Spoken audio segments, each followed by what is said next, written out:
So 10 years ago, Daniel James Morcombe was 13 years old. He set out from his family's Palmwoods home on the Sunshine Coast to catch a bus to the Sunshine Plaza at Maroochydore. He wanted to get a haircut and he wanted to buy Christmas presents. Unfortunately, the bus he was waiting for broke down. It would be 45 minutes before a replacement bus came along, and it's in that time that Daniel Morcombe disappeared.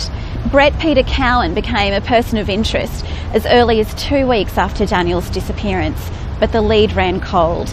Throughout the trial, we've heard that Brett Peter Cowan confessed to Daniel's murder. That confession was elicited through this spectacular undercover police operation that spanned 2 states, involved numerous police officers who had assumed the identities of criminal gang members. It all started when Brett Cowan testified at the inquest into Daniel's disappearance in April 2011. At that stage, he emerged as a prime suspect. At the time, he was living in a caravan park in Perth, his home state. Upon leaving the inquest, he boarded a return flight from Brisbane to Perth, and it was on that flight that he was befriended by an undercover police officer who introduced himself to Mr. Cowan as Joe Emery. Over the next weeks, Joe revealed to Mr. Cowan that he was the member of a powerful and expansive criminal organisation. Over the course of weeks and months, they created 24 different scenarios that Mr. Cowan participated in. So that's 24 different criminal jobs that they involved him in. That was from collecting cash payments from prostitutes, collecting cash payments from restaurateurs, delivering guns, cleaning guns, stealing cigarettes. You name it, there was a job that they had in mind for Mr. Cowan, and this gradually convinced him that he would hit the big time. What the gang members told him, the undercover officers obviously, was that he was about to earn hundreds of thousands of dollars, if not millions, if he was accepted into the gang.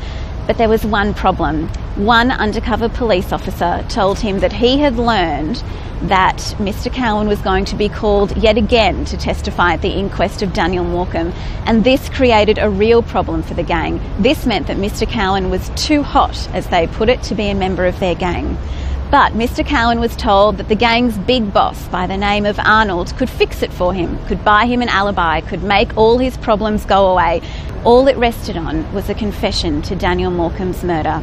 Yeah, I do. So Arnold then said to him, well, I've got to make sure that there's no incriminating evidence left at the scene. You've got to travel back to Queensland with 2 of my men, show them the crime scene, and assure me that there's nothing that can link you to this crime. So Mr. Cowan, the very next day, boarded a domestic flight. They arrived in Brisbane that afternoon and drove to the Sunshine Coast. And it was there that Mr. Cowan led those undercover police officers to Daniel's remains in the old sand mining site. Throughout the trial, Mr. Cowan's defence counsel claimed that their client had falsely confessed to the crime, that he felt that he had to confess in order to secure his position in the gang and to earn those millions of dollars that he was promised. They said that he had learned about Daniel's final resting place through a convicted criminal called Les McLean, who was linked to a child sex offender by the name of Douglas Jackway. Throughout the trial, Mr. Cowan's defence counsel pointed the finger at Douglas Jackway, saying he was travelling on the Sunshine Coast on the day Daniel disappeared, and he was the driver of a blue sedan that was seen near the teenager under the bus stop. Bruce and Denise Morcombe are nothing short of remarkable. They've remained ever stoic in their grief, always composed, calm and collected. They've had one motive, and that is to find justice for their son. After his bones were found in August and September of 2011. A monumental step in the family's life, but also a monumental step in the investigation process. Daniel was laid to rest a few months after. It was what the Morcombes had been waiting for 8 long years.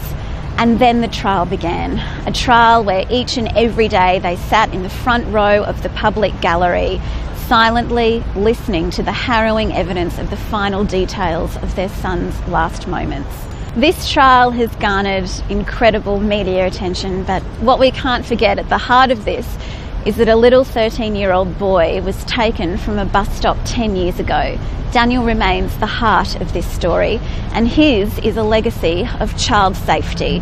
After his disappearance, his parents developed the Daniel Morcombe Foundation, And from that was born a policy for all bus drivers across the country, and that is never leave a child behind.